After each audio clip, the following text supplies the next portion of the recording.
Bueno, el texto de hoy está en Colosenses, primer capítulo, los versículos 21 al 23.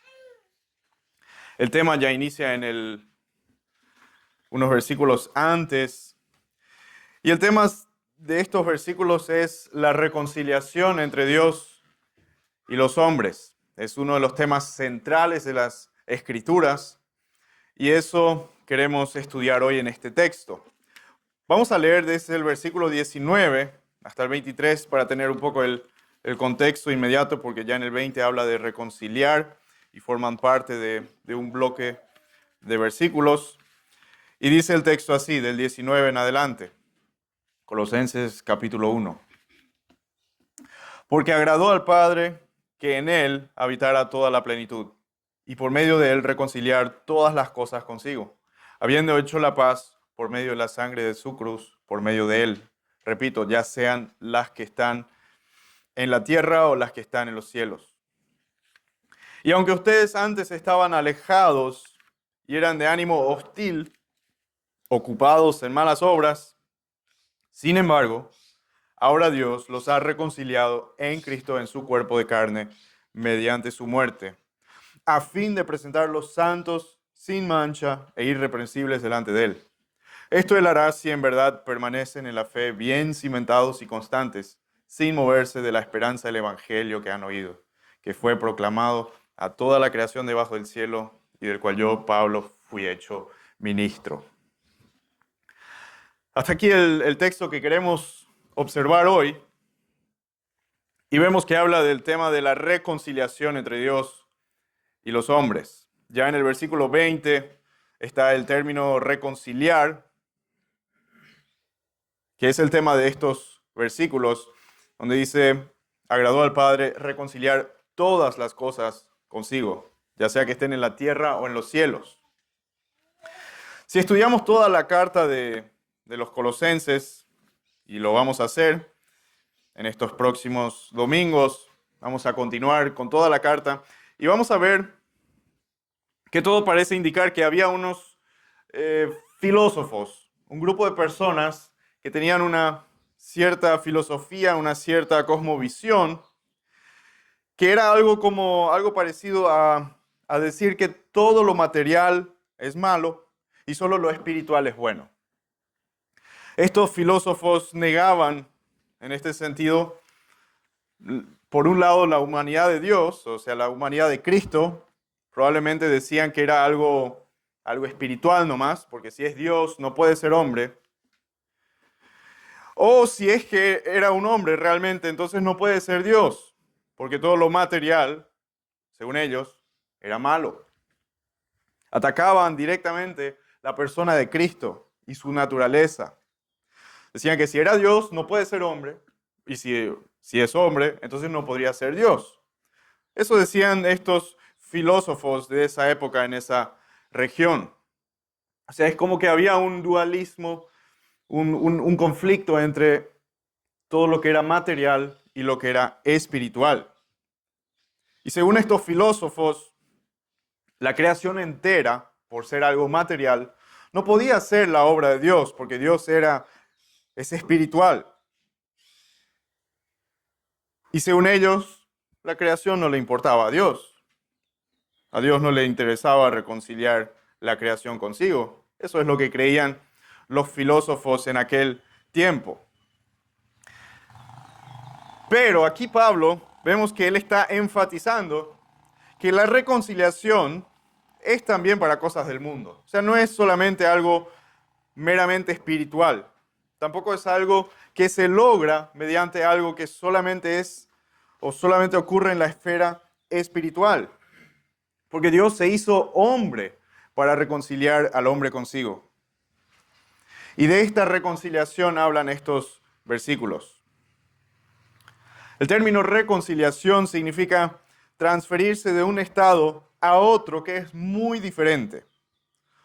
A veces se usa como para decir que se está restableciendo una relación anterior. O se está restableciendo una relación entre dos partes que estaban peleados.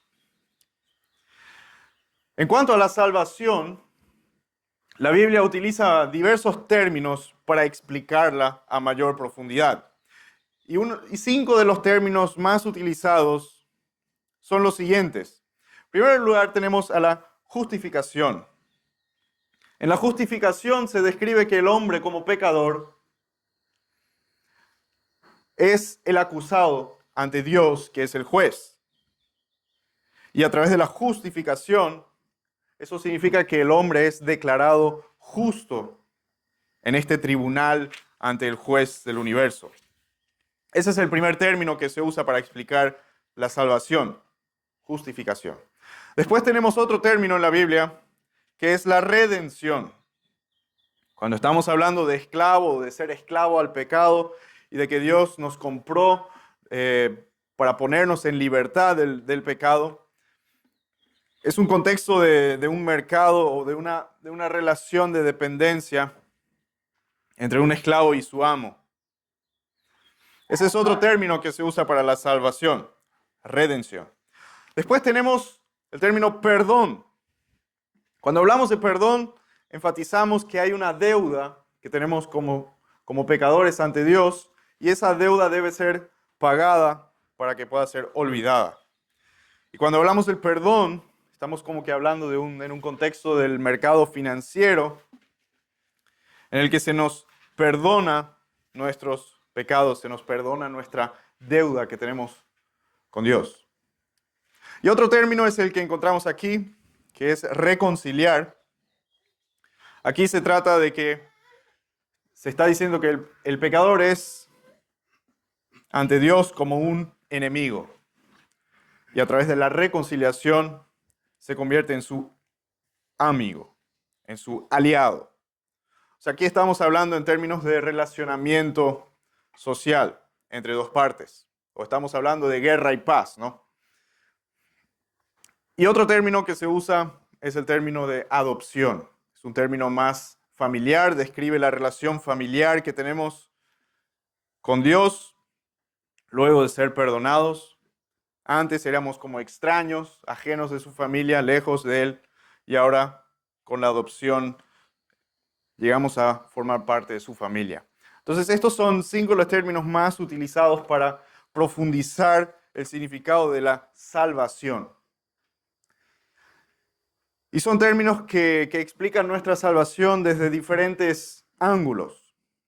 Y el texto aquí en Colosenses habla específicamente de la reconciliación, donde el hombre pecador es enemigo de Dios, pero se transforma en su amigo y su aliado. De eso se trata el texto de hoy. Y podemos dividir o podemos ver una estructura en este texto. Primeramente, Pablo habla de la enemistad que hay entre el hombre y Dios. Los está recordando de su pasado, cuando eran enemigos de Dios. Luego el texto habla de la reconciliación y cuál es el medio de esta reconciliación. Y también menciona después el propósito de esta redención. ¿Por qué Dios nos reconcilió con Él? Y finalmente también vamos a tocar el tema de la perseverancia que se observa en los que fueron reconciliados. Entonces, según esta estructura, el primer tema que vemos es la enemistad que había antes de nuestra conversión. Fíjense en el versículo 21, donde dice, y aunque ustedes antes estaban alejados y eran de ánimo hostil, ocupados en malas obras. Y luego continúa el texto. Pero lo primero que Pablo hace es recordarles de lo que eran antes, de nuestro estado inicial con Dios. No el estado que Adán tenía con Dios antes de la caída, sino el que tenía después de la caída, porque somos hijos del Adán caído.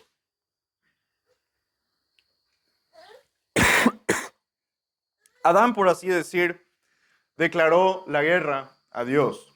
Y es como que si el líder de una nación declara la guerra a su enemigo, entonces todos los integrantes de esa nación están en guerra con este enemigo, porque este líder o esta cabeza le declaró la guerra.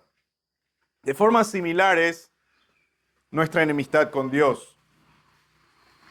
En Adán todos estábamos en él, todos estábamos en su rebelión y todos pertenecíamos a esta nación, podríamos decir, o a la especie humana. O sea, nuestra naturaleza original es enemistad con Dios. Y Pablo les recuerda de cómo eran antes de llegar a creer en Cristo. Estaban sin esperanza en el mundo, sin fuerza para resistir tentaciones, para resistir el poder del pecado, sin poder para vencer a la muerte. No podíamos escapar la muerte. Amando la oscuridad, amando el pecado, como dice Juan 3, 19 y 20, y los hombres amaron más las tinieblas que la luz, pues sus acciones eran malas. Porque todo el que hace lo malo odia la luz y no viene a la luz para que sus acciones no sean expuestas. O sea, esta enemistad existe con Dios porque nosotros amábamos el pecado antes de venir a la fe en Cristo. Entonces el pecador odia a Dios y lo tiene como su mayor enemigo debido a su pecado. Otro versículo de Isaías 59, versículo 2, habla de la separación a causa de este pecado. Dice, pero las iniquidades de ustedes han hecho separación entre ustedes y su Dios, y los pecados le han hecho esconder su rostro para no escucharlos. Entonces, vemos que había una enemistad entre estas dos partes. Estos dos grupos estaban en guerra, se estaban peleando entre sí. No teníamos un estado de neutralidad con Dios. No estábamos indiferentes, sino que estábamos en plena guerra con Él antes de llegar a la fe. Ahora, muchos se preguntan, bueno, ¿en qué dirección va esta enemistad? ¿O cuál de las partes es la que está peleada con la otra parte? Y va en dos direcciones. En primer lugar, nosotros hacia Dios, nosotros somos sus enemigos, estamos alejados de Él, de ánimo hostil, dice el texto. Algunos dicen de una mente trastornada, una mente enemiga de Él. O sea, estamos completamente, con todo nuestro ser, en contra de Dios por nuestras malas obras. Pero también de parte de Dios hacia nosotros hay una enemistad porque nosotros somos pecadores. En Salmo 5:5 dice, los que se ensalzan no estarán delante de tus ojos, aborreces a todos los que hacen iniquidad. O sea, Dios también estaba con una ira sobre nosotros antes, en nuestro pasado. Sabemos que esta enemistad es en ambas direcciones. Por un lado tenemos al pecador que odia a Dios porque ama su pecado y odia la santidad de Dios. Y por otro lado tenemos a Dios que odia al pecador porque Dios es santo y aborrece la iniquidad. Entonces ambas partes necesitan ser reconciliadas. Ambos deben dejar de ser enemigos del otro. La ira de Dios debe ser aplacada, debe ser calmada, tranquilizada. Y el hombre, que está espiritualmente muerto, que solo vive en su carne caída, este hombre debe nacer de nuevo. Dice Romanos 8:8, los que viven según la carne no pueden agradar a Dios. Y la ira de Dios permanece sobre aquellos que no creen en el Señor Jesucristo. O sea, vemos que en ambos lados se necesita esta reconciliación. En Romanos 5:9 leemos, Habiendo sido ahora justificados por su sangre, seremos salvos de la ira de Dios por medio de él. Y esta relación de enemistad es lo que Pablo les hace recordar a los colosenses. Porque gracias a la muerte de Cristo, esta enemistad entre Dios y el hombre tiene un remedio. Esta relación puede ser transformada. Estos enemigos pueden ser reconciliados. Y eso vemos en el versículo 22 de nuestro texto, donde dice: sin embargo, ahora Dios los ha reconciliado en Cristo en su cuerpo de carne mediante su muerte. Para lograr la reconciliación, debe solucionarse el problema raíz de esta enemistad entre Dios y el hombre. ¿Y cuál es el problema raíz? El pecado. Dios no puede simplemente ignorar el pecado. No puede simplemente pretender como que, bueno, nada pasó. Dios no puede hacer eso. Porque la paga del pecado es la muerte. El que peca debe morir. El hombre debe morir porque ha pecado. Sin embargo, el hombre, por ser pecador, no podía o no puede ofrecer un sacrificio perfecto ante Dios. Y por eso Dios mismo se hizo hombre para hacer él mismo el sacrificio perfecto. Eso es lo que vemos aquí en este texto, que es a través de Cristo, a través de su cuerpo en su muerte, que se logra esta reconciliación con Dios.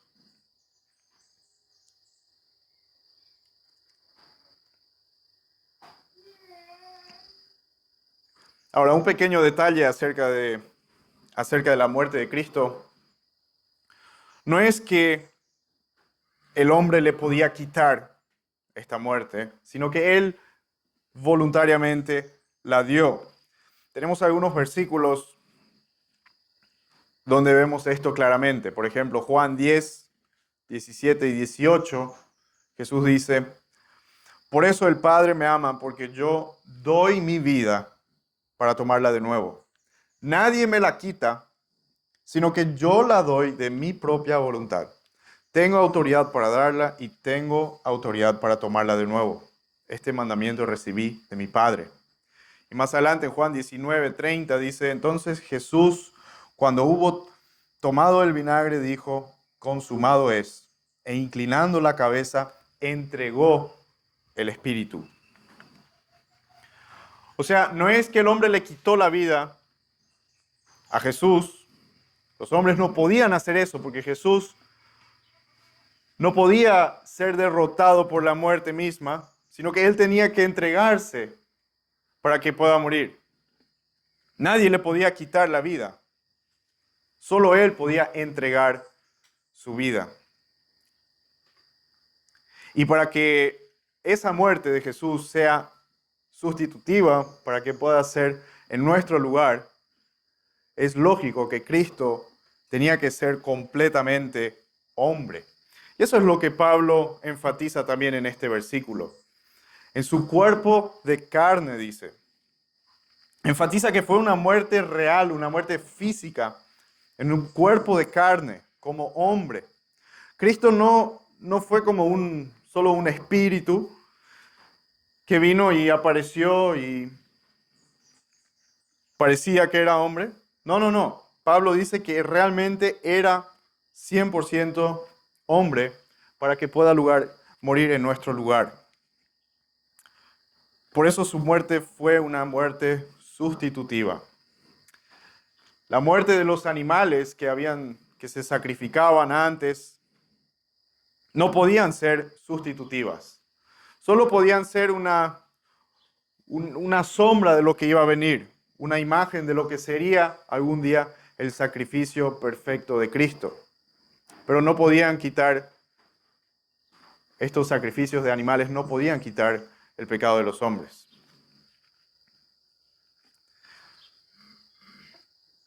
Solo la paga del pecado solamente se logra a través de alguien perfecto, de un sacrificio perfecto, y ese es Cristo. Y con eso se logra la reconciliación entre Dios y el hombre. Ahora, en este tema también podríamos preguntarnos, bueno, ¿en qué dirección va esta reconciliación? ¿Quién se reconcilia con quién? ¿Dios con el hombre o el hombre con Dios o ambas cosas? Y similarmente como la enemistad, aquí tenemos dos direcciones, tenemos dos grupos en los que debe ocurrir algún cambio. Por un lado, el hombre primeramente debe ser transformado, debe ser una nueva criatura, debe tener un corazón nuevo, con nuevos deseos, para que pueda ser reconciliado con Dios, para que esa enemistad pueda desaparecer. Eso es por el lado del hombre. Y por el lado de Dios, leímos que la ira de Dios está sobre los hijos de desobediencia, sobre todos los que no creen en Él. Entonces, para que Dios sea reconciliado con un hombre, su ira debe ser calmada, debe ser apaciguada, totalmente removida. Y eso ocurrió cuando su ira cayó sobre Cristo al cargar nuestros pecados. En ese momento, la ira de Dios fue tranquilizada, fue removida y fue calmada. Entonces, todo esto es logrado en la cruz. La cruz hace posible el cambio en ambos bandos, en ambos lados de esta enemistad que había. Por un lado, el hombre es regenerado y por otro lado, la ira de Dios es apaciguada. Y ambas cosas se logran a través de Cristo, el medio de esta reconciliación.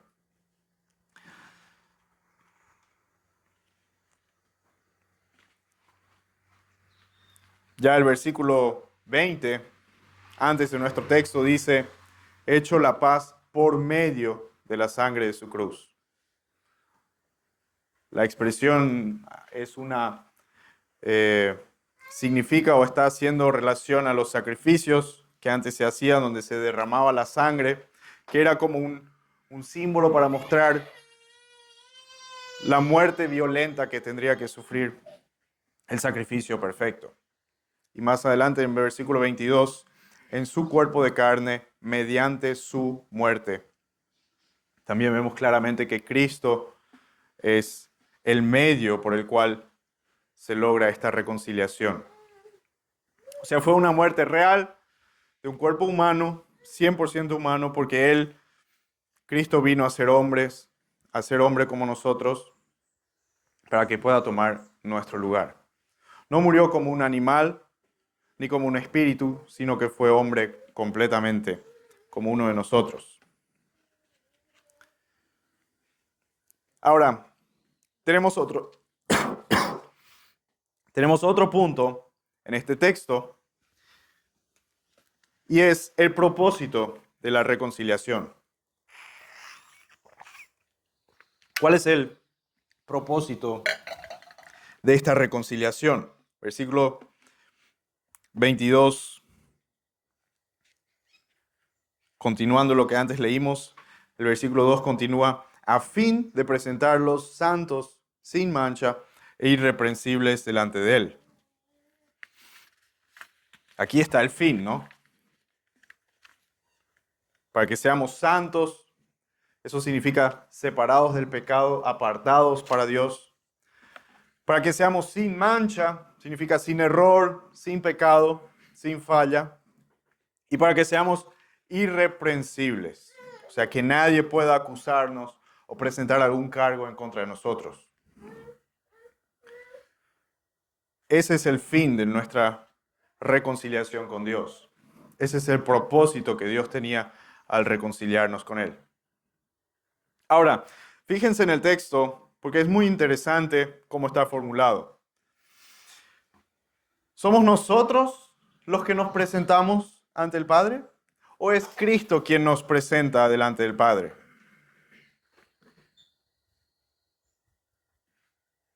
Según el texto, está formulado como que Cristo nos va a presentar delante del Padre. O sea que Cristo está obrando en todo lo necesario para que Él pueda hacer esto ante el Padre, para que Él pueda santificarnos. Ahora, otra pregunta que podríamos tener es, ¿esto es algo que ya ocurrió o es algo que va a ocurrir en el futuro? Porque miramos nuestras vidas y, siendo honestos, tenemos que reconocer que seguimos pecando. Todavía no somos santos perfectamente, sin mancha, irreprensibles en nuestra práctica. Entonces, ¿cómo podemos entender esto aquí?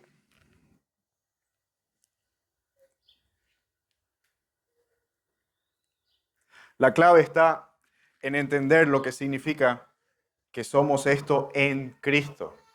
Estamos en Cristo como una posición en la que Dios ya nos ve como estando en Él, ya nos ve como, cuando Él nos mira, ve a Cristo.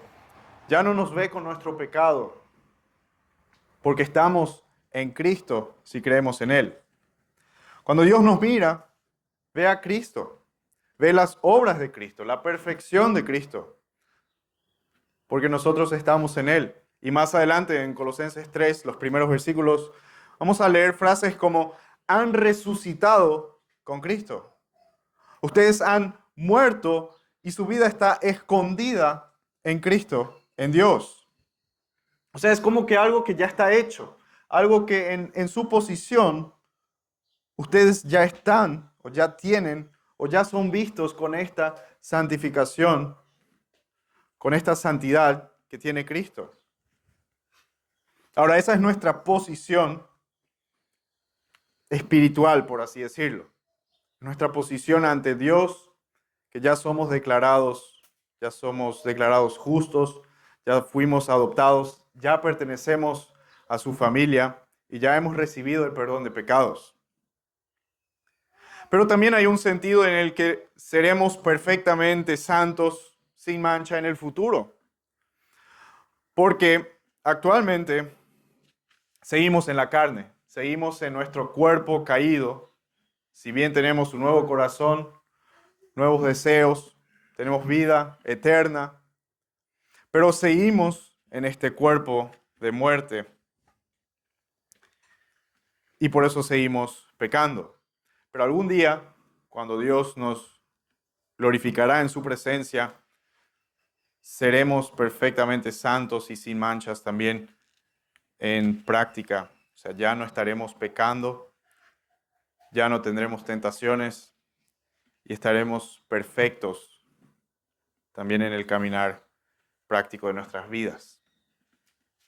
Muchas personas cuando piensan en el cielo, cuando piensan en la eternidad, piensan en riquezas, piensan en cosas materiales, piensan en salud, en sanidad, en que no habrá sequías, no habrá crisis financieras, no habrá guerras, hambrunas.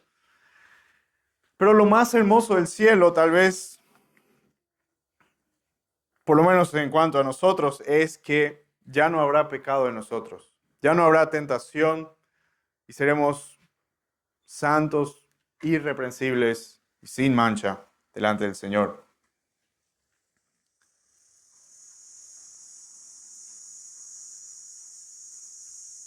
Ahora, si miramos el texto, hay un punto más que tenemos que analizar. Hay un tema más que parece ser algo inseparable de esta realidad que estamos estudiando. Y dice, o está relacionada a la perseverancia de los santos, donde dice versículo 23, esto Él hará si en verdad permanecen en la fe, bien cimentados y constantes, sin moverse de la esperanza del Evangelio que han oído.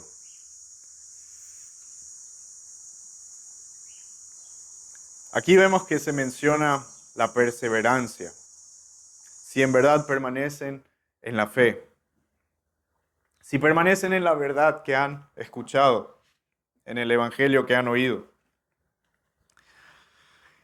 Y tenemos que hacernos una pregunta para entender bien este texto. Un creyente, un verdadero creyente, ¿va a permanecer en la fe o no? Porque aquí vemos que Pablo los llama a permanecer en la fe. Es algo que ellos tienen que buscar, que ellos tienen que luchar para permanecer en la fe, para no desviarse, para no abandonar la fe, para no abandonar el evangelio. Entonces la primera pregunta que nos aparece, ¿será que es posible que uno pueda abandonar esta fe? O sea, ¿será que es posible que un creyente, un verdadero creyente, pueda abandonar esta fe o va a permanecer en esta fe? Quiero que me acompañen a Lucas 22, 31 al 34.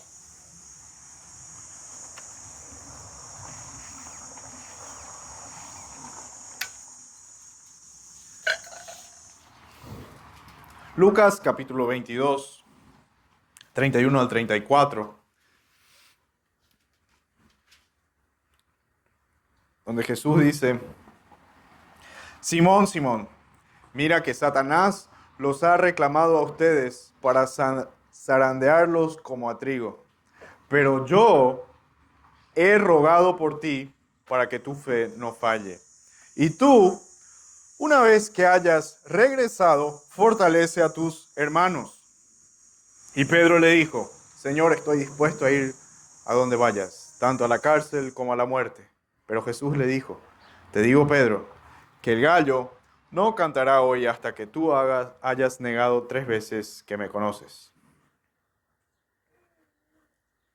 Fíjense cómo Jesús le está afirmando, le está asegurando: yo he rogado por ti para que tu fe no falle.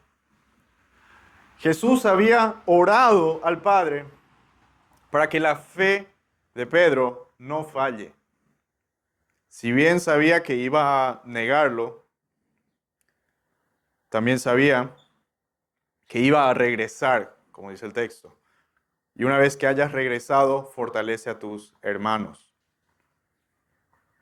Podríamos preguntarnos, ¿será que Pedro fue una excepción? ¿Será que fue uno de los pocos privilegiados por los que Jesús oró al Padre para que su fe no falle?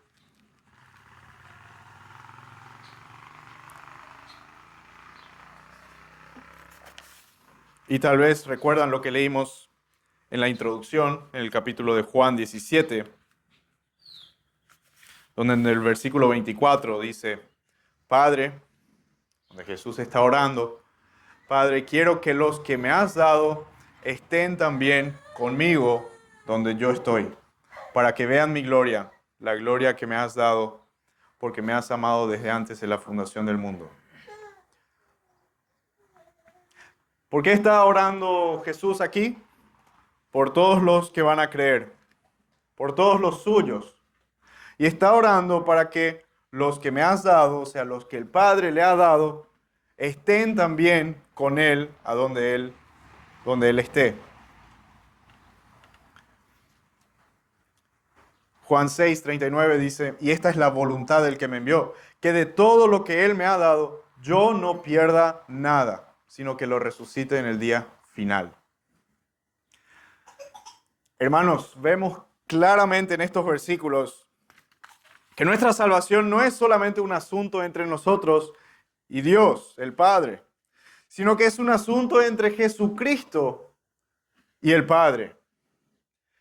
Cristo está orando por nosotros y estuvo orando por nosotros y actualmente está intercediendo ante el Padre por nosotros. Y como leímos, es su voluntad que estemos con Él en su gloria. Y su voluntad siempre se cumple. Entonces vemos claramente que si somos salvos, vamos a seguir siendo salvos, vamos a estar con Cristo, vamos a permanecer en la fe porque Él está orando por nosotros. y Él logra su voluntad. Ahora, volvemos a pensar en nuestro texto en Colosenses y podríamos pensar, pero podemos ver que hay gente que abandona la fe. Podemos ver que hay personas que parecían y decían ser cristianos, de repente abandonan la fe. Es una realidad que vemos. Hay personas que por un tiempo parecían ser creyentes y de repente dejan de creer, abandonan la iglesia, siguen las pasiones de su carne. ¿Qué pasó con estos? ¿Perdieron su salvación? Vamos a 1 de Juan 2:19, que tal vez es el texto más claro acerca de estas personas. 1 de Juan 2:19.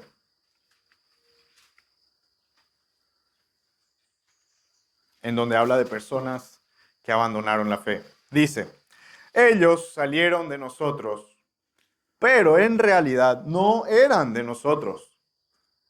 Porque si hubieran sido de nosotros, habrían permanecido con nosotros. Pero salieron a fin de que se manifestara que no todos son de nosotros. Es un texto muy fácil de entender. No hay que complicarnos con lo que dice. Nosotros vemos a un cierto grupo de personas que dicen que son creyentes y los llamamos creyentes. Está bien eso. Pero eso es lo que nosotros vemos desde nuestra perspectiva. Es lo que vemos superficialmente.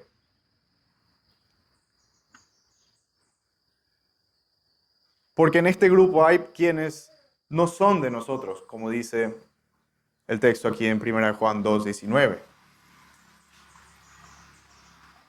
¿Quiénes son estos que no son de nosotros? Aquellos que no permanecen. Y en algún momento se manifiesta, como dice el texto, se manifiesta que no eran de nosotros. O sea que nunca formaron parte de los verdaderos creyentes, sino que superficialmente parecía que formaban parte de este grupo de creyentes.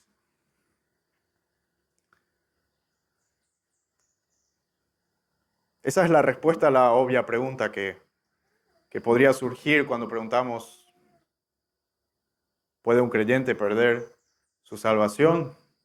¿Puede un creyente dejar su fe? No, no puede. No puede. Lo que vemos son falsos creyentes que abandonan la fe que nunca han tenido. Si un creyente podría perder su salvación, si podría dejar de ser hijo de Dios, si podría revertir las promesas de Dios, entonces este versículo que leímos aquí no solo no tendría sentido, sino que sería una mentira, porque dice claramente que no eran de nosotros. Si esos realmente eran creyentes, tendría que decir, eran de nosotros, pero ya no son. Pero el texto dice, no eran de nosotros, nunca lo fueron. Entonces, mirando a la luz de toda la Escritura, podemos ver que la perseverancia en la fe de los creyentes es una característica. No es una condición, sino que es una característica del creyente. Cristo ora por cada uno de los suyos y no perderá a ninguno. Y esta doctrina es preciosa al creyente, es hermosa, porque nos muestra que estamos seguros en Cristo. Ahora, si la palabra nos exhorta a permanecer en Él, entonces sabemos que Él nos va a dar la fuerza para permanecer en Él. No vamos a llegar con eso a la conclusión de que, bueno, porque nos exhorta significa que Él necesita nuestra ayuda para lograr eso. Es como cuando Dios dice, sean santos como yo soy santo. Sí, es algo que tenemos que hacer, pero vamos a reconocer que solo Dios nos puede santificar. En el Antiguo Testamento, Dios le decía al pueblo, tengan un nuevo corazón. Y después decía, yo les voy a dar un nuevo corazón. O sea, vemos hasta en lugares donde dice, vivan ¿Cómo puede un muerto de repente vivir? No puede por su propia fuerza. Es Dios quien da la vida. Entonces, solo por el hecho de que tenemos una orden de permanecer, no podemos llegar a la conclusión de que, bueno, tengo que hacer esto ahora con mi fuerza y estoy 100% responsable, solo yo puedo cumplir con este mandamiento. No, tenemos el mandamiento, pero también tenemos la promesa de que Dios nos va a mantener firmes en su mano. Tenemos la promesa de que Cristo está orando, intercediendo por nosotros para que podamos permanecer en la fe. Entonces, como resumen, podemos ir a 2 Corintios 5, 17 al 21, porque es un texto que también habla de este tema, de la reconciliación. 2 Corintios 5, 17 al 21. Es como un resumen de lo que vimos hoy. Dice, de modo que si alguno está en Cristo, nueva criatura es. Las cosas viejas pasaron, ahora han sido hechas nuevas. Y todo esto procede de Dios, quien nos reconcilió con Él mismo por medio de Cristo. Y nos dio el ministerio de la reconciliación. Es decir, que Dios estaba en Cristo reconciliando al mundo con Él mismo, no tomando en cuenta a los hombres sus transgresiones, y nos ha encomendado a nosotros la palabra de la reconciliación. Por tanto, somos embajadores de Cristo, como si Dios rogara por medio de nosotros. En nombre de Cristo les rogamos, reconcíliense con Dios. Al que no conoció pecado, lo hizo pecado por nosotros, para que fuéramos hechos justicia de Dios en él. Es un pasaje que perfectamente resume lo que estudiamos hoy. Primero, que la reconciliación transforma a los hombres que ponen su fe en Cristo. La reconciliación aplaca la ira de Dios. La reconciliación viene por medio de Cristo. La reconciliación tiene como fin nuestra santificación ante el Padre. Y vimos que los creyentes reconciliados permanecerán en la fe. Y aquí en 2 Corintios 5 también vemos que tenemos el ministerio de la reconciliación. O sea, este mensaje, este hermoso mensaje de la reconciliación, no es algo que vamos a mantenerlo solo para nosotros, sino que también tenemos que ir al mundo y rogar a otros pecadores que se reconcilien con Dios. Entonces, queremos alabar a Dios porque Él nos ha reconciliado con Él. Oremos. Padre Santo, te damos gracias por habernos reconciliado contigo, Señor, a través de la muerte de tu Hijo, que se hizo hombre para morir en la cruz por nuestros pecados.